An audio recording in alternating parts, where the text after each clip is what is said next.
Un poquito. Bien, amigos, muy buenas tardes.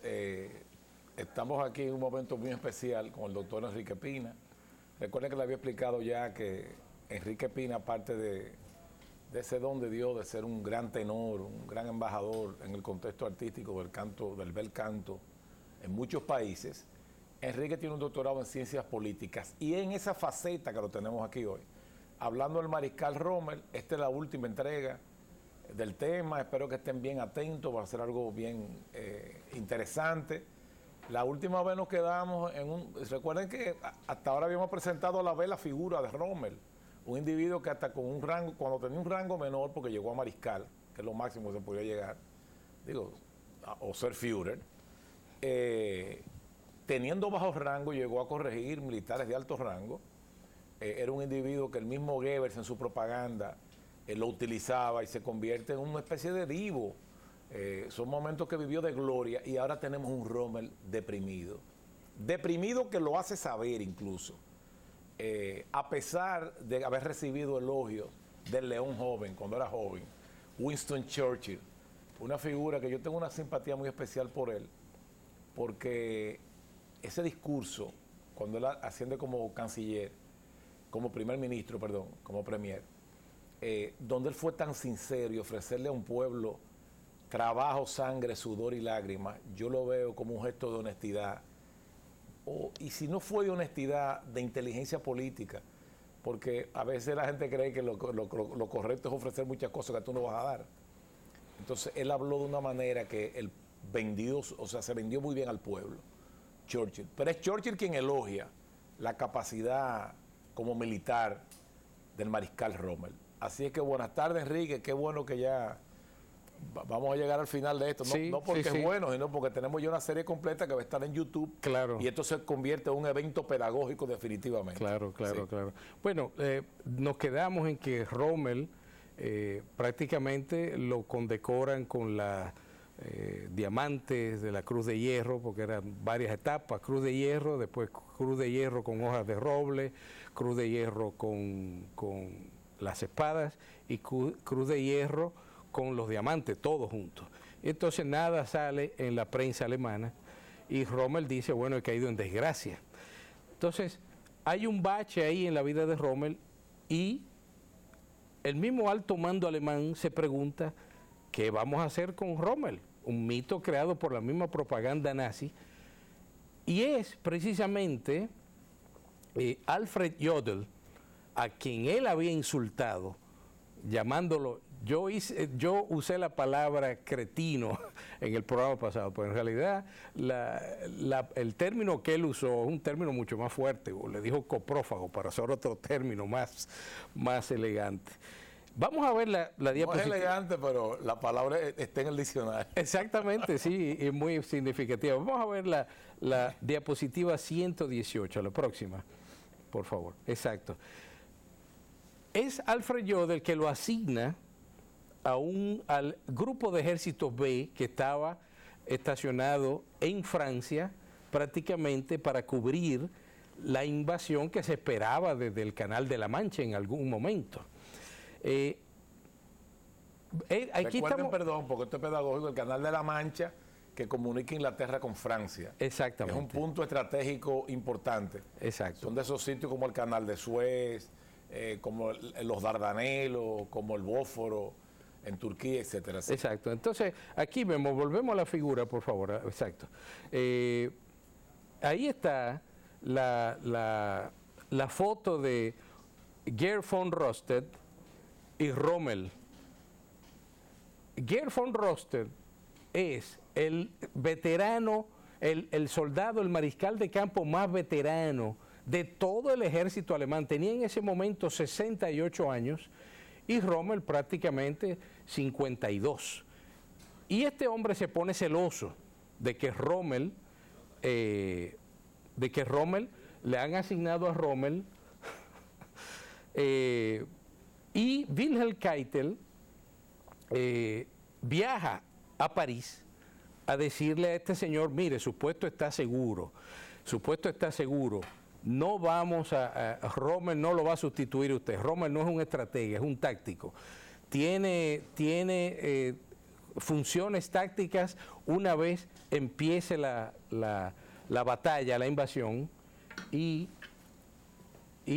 no se va a reportar a usted, aunque tenga reportes directamente con Hitler, pero no lo va a sustituir a usted. Pero Rommel es un soldado dinámico y va a influir en la moral de los soldados. Y Gerd von Rundstedt tiene una expresión poco halagüeña hacia Rommel. Dice, Rommel no es más que un cachorro de mariscal de campo. O sea, este es un tipo, tú sabes, vamos a ver la próxima. Ahora una pregunta, Enrique. Mariscal de campo tiene un componente político que no era el fuerte de Rommel. No necesariamente. Bueno, lo que pasa es que el mariscal de campo estaba expuesto a los vientos políticos, porque tenía necesariamente que hacer consideraciones de carácter político. ¿Ves? Porque cuando se llega a esos niveles, la política y la milicia se mezclan. ¿Ves? Cuando Rommel va a París, se queda sorprendido porque ve la decadencia del Estado Mayor de Gerd von Rundstedt. Había un mercado negro, los soldados estaban mezclados en el mercado negro. Rundstedt era un aristócrata, que no es el caso de Rommel. Exactamente, pero también los soldados involucrados en mercado negro, involucrados en prostitución, o sea, un desastre. Y lo peor de todo es que no se había hecho nada. Nada, el muro atlántico, el famoso muro atlántico del cual hablaba tanto la propaganda nazi, era un bluff. No había nada hecho. Vamos a ver la próxima, esa diapositiva, exacto. Aquí estamos viendo, fíjense, el que nos está siguiendo por televisión, que hay una línea amarilla en el mapa que va desde Noruega, desde el norte de Noruega, allá arriba en el Polo Norte, y va bajando toda Noruega, pasa el Mar del Norte y llega a Dinamarca y sigue abajo hasta los Pirineos en España. O sea, 5.000 kilómetros que había que fortificar y no se había hecho nada. Y la invasión es inminente, pues, de ahí a pocos meses. Pero Rommel empieza a trabajar y los soldados le influye, le impulsa a los soldados, le sube la moral, porque estaban todos en una decadencia, andando con prostitutas y ¿sabes? Nada. Y Rommel empieza a trabajar desde Dinamarca, no empieza a trabajar desde Noruega, prácticamente manejando un promedio de 400 kilómetros al día. Salía desde por la mañana y llegaba en la noche. Y donde quiera que pasaba, la gente lo reconocía. Vamos a ver la próxima diapositiva, por favor. Miren, estamos en Francia. Estamos en Francia. El francés es Rommel. Es Rommel. Él pasaba por al lado de todas las caravanas de prófugos que salían huyendo de las ciudades, los franceses, y los franceses los reconocían. Pero Enrique, ¿qué ejército en esa época puede cubrir de 5.000 kilómetros? No, y sobre todo una Alemania que estaba en plena decadencia, con muchísimas bajas ya en el frente ruso. Nada, era ¿cómo te digo? Era una tarea casi imposible. Pero para que tú veas que ya Rommel era, aún vivo, era una leyenda viva, porque hasta los franceses ya decían, sé Rommel, mira, ese Rommel que está pasando por ahí. O sea, era un tipo ya sumamente conocido. Vamos a ver la próxima. Aquí vemos a Rommel posando para los noticiarios alemanes, que decían, Alemania está segura porque Rommel está defendiendo el muro atlántico. O sea, él era un divo. Era un divo, él se prestaba, le gustaba la propaganda. Pero se tiene una reunión, vamos a ver la próxima. Se tiene una reunión en el castillo de la Roche-Guyon. Estas imágenes que están aquí no son actores de la película Rommel, que está en español en YouTube y reconstruye fielmente los últimos 7 meses del mariscal. ¿Ok? Así para que no se confundan, estos son actores, pero fue lo único que encontré de foto de esa reunión. ¿Qué pasa? Hay un dilema. A la izquierda vemos al que representa a Guderian, el creador de la guerra relámpago, que tiene una diferencia con Rommel, que se ve a la derecha. Es un apellido armenio.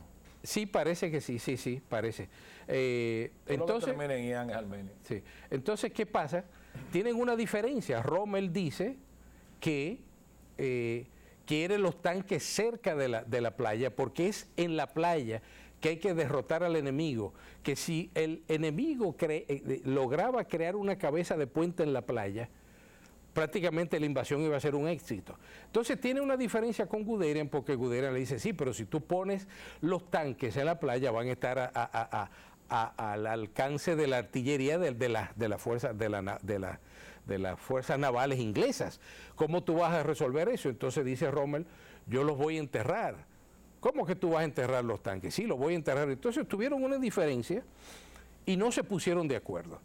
Y von Rundstedt, que vemos ahí en el medio de la foto, es el actor que está representando a von Rundstedt, se aparta de la discusión y dice, yo no me ocupo de cosas pequeñas, yo no tengo que ver nada con eso, ustedes resuelvan las nimiedades.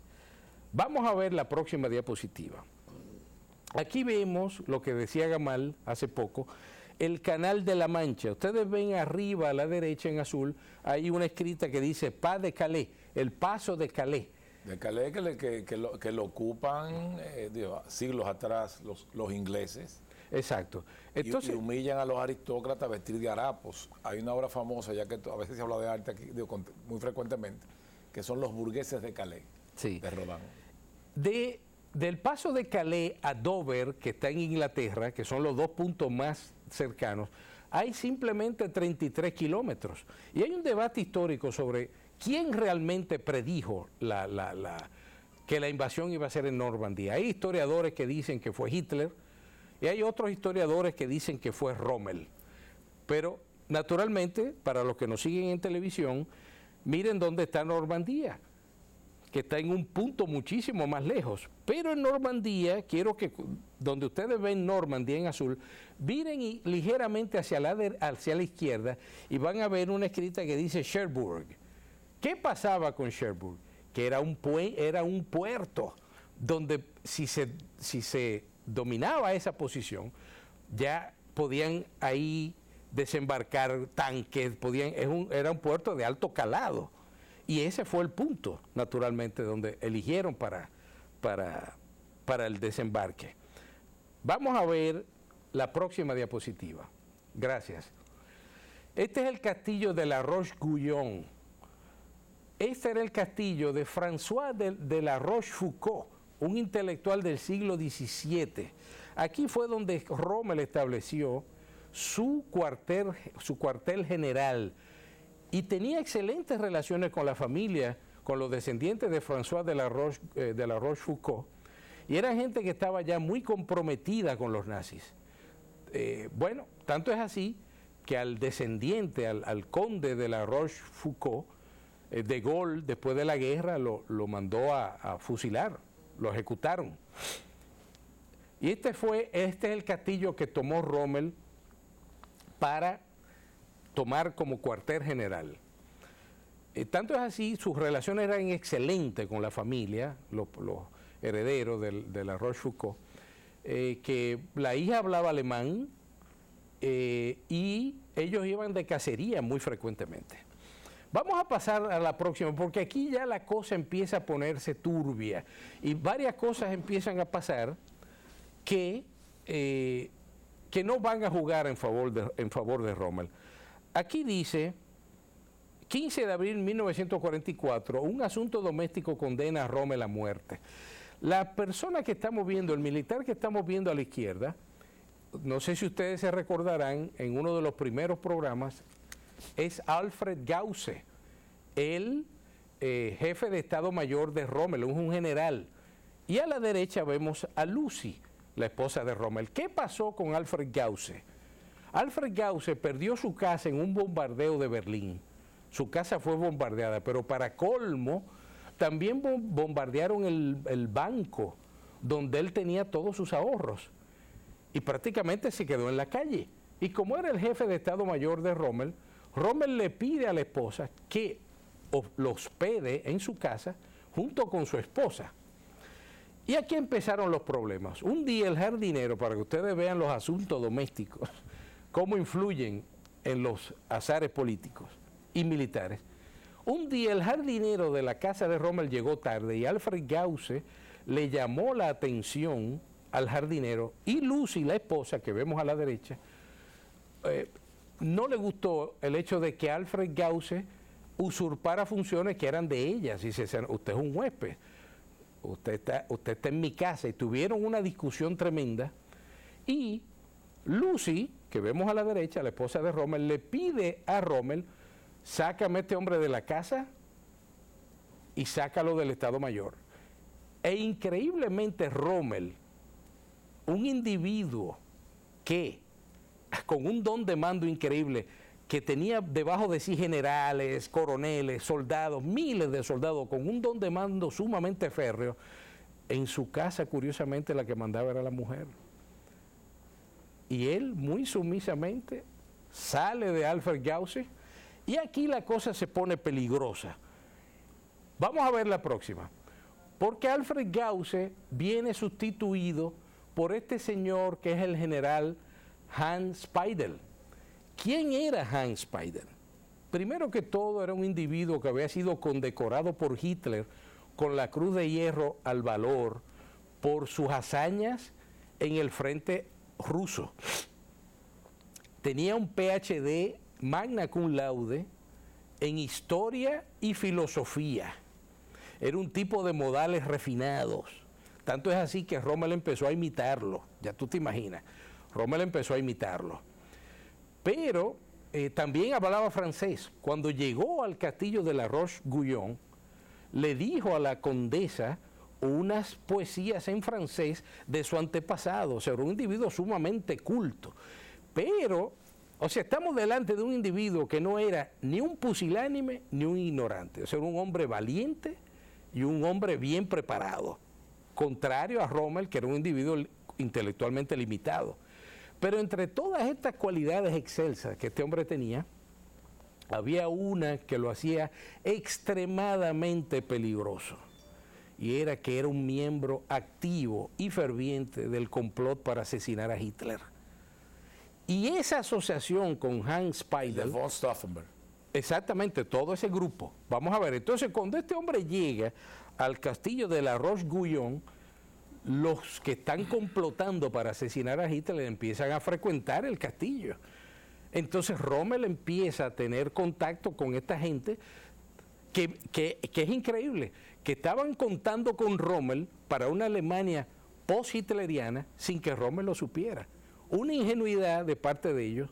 ¿Por qué? Porque Rommel no era un individuo apto a la política. Vamos a ver la próxima diapositiva. A mitad de mayo de 1944, por insistencia de Hans Speidel, Rommel va a un bautismo en Francia y se reúne con la persona que vemos a la izquierda, que es Karl von Stuttnagel, el jefe de la conjura, del complot para matar a Hitler en Francia. Y en ese bautismo, este hombre, Karl Stuttnagel, von Stuttnagel, le habla claramente a Rommel de que hay un complot para matar a Hitler. ¿Y de cuántos atentados se libró Hitler? Muchos. Como de 44. Sí, de 44. Una cosa increíble. Sí, una cosa increíble. Entonces, ¿qué pasa?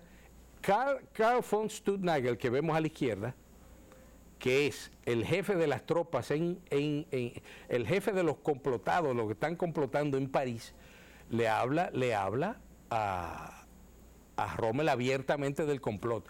Y esto pone a Rommel en una posición muy difícil, porque cuando tú tienes una información de esa naturaleza, tú tienes dos opciones. O tú denuncias el complot, o te unes a él. Y Rommel quiso optar por una opción intermedia, que fue quedarse callado. Pero ya sabía. O sea, el quedarse callado ya lo incriminaba. porque ya él sabía, tenía una información sumamente delicada, que debió denunciarla, pero se quedó callado. Porque ya en ese momento Rommel... Yo creo que internamente él estaba a favor de la muerte de Hitler. Él estaba a favor de que fuera destituido. Esa es otra ingenuidad de Rommel. Él estaba a favor de que fuera destituido y juzgado. Líderes, mira, Trujillo, Hitler, hay que matarlo. O sea que no hay manera de tú destituirlo. Exactamente, pero Rommel en su ingenuidad política pensaba que lo más factible y mejor para Alemania, para no hacerlo un mártir a Hitler, pensaba que era mejor destituirlo. Pero ¿cómo tú vas a destituir a un individuo que donde todas las Fuerzas Armadas, Marina, Aviación y Infantería le prestaban juramento personal al Führer? Entonces, ¿cómo tú vas a destituirlo y juzgarlo? Eso era una utopía de Rommel. Romanticismo. Un romanticismo de Rommel. Vamos a ver la próxima. Exacto. Aquí vemos, los ingleses idearon la Operación Fortitude. Un comando inglés atravesó el Canal de la Mancha, que ya vimos precedentemente, y fueron capturados en el paso de Calais. Aquí vemos a la izquierda la foto del inglés George Lane, que fue capturado y estaba en los cuarteles de la Gestapo, y Rommel dice, no, yo quiero ver a este hombre. ¿Quién era este hombre? Primero, el nombre no era George Lane. Este era un judío de origen húngaro que había perdido su familia, toda su familia, en los campos de concentración del este de Europa. Capturan a este hombre y dice Rommel, yo quiero hablar con ese hombre. Cuando este hombre llega al castillo de la Roche-Guyon, Rommel dice, quítenle las esposas, quítenle la venda, y lo sienta en la mesa, lo trata con deferencia, lo invita a desayunar. Y le dice a Rommel, no entiendo por qué nosotros, alemanes y los ingleses, estamos haciéndonos la guerra. Nuestro enemigo real de ambos es Rusia. Es Rusia. ¿Por qué no nos unimos? Entonces este hombre le dice, lo que pasa es... Tiene facciones de latino. Claro, porque es judío, es semita. Ah, un judío, perdón. Es semita. Entonces, ¿qué pasa? Este hombre le dice, violando el código, porque cuando un prisionero de guerra es capturado, según el código de comportamiento inglés, debió decir su nombre y su rango y quedarse callado. Sin embargo, entabla una conversación con Rommel que lo trata muy diferentemente. Le dice, lo que pasa es que para nosotros los ingleses es inaceptable la manera como ustedes tratan a los judíos. Y entonces, bueno, y la conversación se tranca. Pero Rommel lo invita, vamos a tomar un té juntos, se sienta con él. Pero está hablando con un individuo que no maltrató judíos, como el caso de Rommel. Sí, exactamente. No, le dice Rommel, eso puede cambiar. O sea, dando a entrever como que las cosas en Alemania pueden cambiar, el régimen puede cambiar. ¿Qué pasa? No llegan a un acuerdo y este hombre sale de ahí vendado y le dice a von Tempelhof, que era un oficial alemán casado con una inglesa, oye la cosa, casado con una inglesa, le dice, por favor, dime dónde yo estoy, porque yo quiero venir aquí después de la guerra a visitar este sitio donde yo con mi familia, donde yo conocí a Rommel. Y Rommel tuvo la deferencia con él de no enviarlo de nuevo a la Gestapo, porque lo iban a matar, torturándolo. Lo mandó a un campo de prisioneros de guerra, o sea, le perdonó la vida. O sea, oye la nobleza de Rommel. Vamos a ver la próxima diapositiva. El 4 de junio, Rommel parte hacia Herlingen. Aquí vemos la casa de Rommel. Un detalle curioso, fíjense en el techo. Todos los techos del norte de Europa tienen esa forma por un motivo muy específico. Por la nieve. Por la nieve, para que la nieve no se acumule y vaya resbalando y vaya cayendo a medida que se vaya descongelando. Si el techo es plano, pues la nieve se acumula y el agua. Parte hacia Herlingen para celebrar los 50 años de Lucy, que son precisamente el 6 de junio de 1944, cuando sucedió el desembarque en Normandía. Le lleva un par de zapatos, ordena unas flores para él y llega el 4. Los zapatos que le quedaron chiquitos. Le quedaron chiquitos, exactamente. Vamos a ver la próxima diapositiva. Quien se queda al mando del cuartel general es Hans Speidel, que está muy sereno. Y aquí se hace un rejuego. Estamos viendo a la derecha el coronel Alexis von Roene. Von Roene era el oficial de inteligencia que suministraba información a Hans Speidel y era parte del complot. ¿Y qué hacía este Alexis von Roene? Que exageraba las cifras de las naves inglesas, y Hans Speidel recibía cifras ya alteradas y las exageraba aún más, porque hay que decir que Hans Speidel, el doctor Horster, que fue que le diagnosticó ¿Pero qué buscaban con eso? Que no haya combate. Demoralizar las tropas y hacerle ver un panorama mucho más tétrico del que era. Tanto es así que cuando los aliados que tenían filtrado, que tenían copia de todas las comunicaciones, se dieron cuenta del rejuego que estaban haciendo estas dos personas. Y es bueno decir que antes de que Hans Speidel, el que vemos a la izquierda, llegara al cuartel general de Rommel en la Roche-Guyon, le dijeron, mira, Rommel está en una depresión, ayúdalo, tú que eres un hombre de filosofía y de letras, ayúdalo a salir de la depresión. Y Hans Speidel hizo exactamente lo contrario, porque ya Rommel había visto que la guerra estaba perdida, pues este hombre le acentuó aún más el pesimismo. El pesimismo no, yo diría que era el realismo, porque Rommel había visto la realidad. Y en un líder el dar la imagen de depresión es muy negativo. Pues sí. No, claro. Y no, como te digo, después de la pausa vamos a ver el desembarque en Normandía. El día D. El día D. Vamos a la pausa para no romper la secuencia